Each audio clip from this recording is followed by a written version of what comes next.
Ang kaminyoon ug kapalaran sa tawo.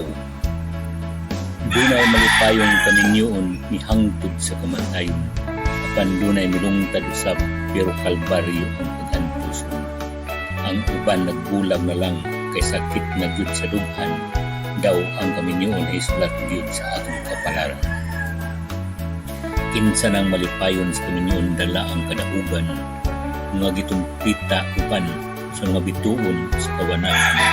Isang yaw ang walang katapusang himaya o kalipay, ang kamatayon ra kabulag ug maura ang butlanan. Apan ang uban nag-anto sa mapait ka kalbaryo, ang panag-ipon ay sama sa nagsigang impyerno.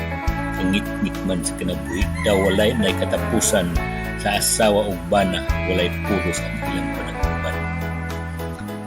Tuna sab nagbulag tungod yun sa ngilad nga batasan, dili na magwanta ug di na gayud pwedeng matambalan, kay di ay sa hilom itaguan sa bag-o pa nilang panag-uban, karon di na maantos gawas kun sa hingpit inubiyan.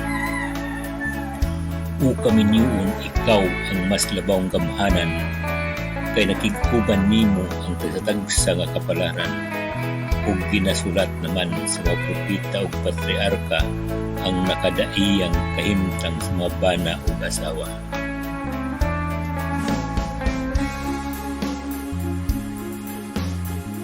Kalipay man o kasakit o panagbulag man ang nahiaguman, andam dawaton kay gihatag gililok man sa kaitasnan. Kahapadlis man kini sa atong panaglawig sa kalibutan, swerte man o dili, ang kaminyoon apil sa atong kapalaran.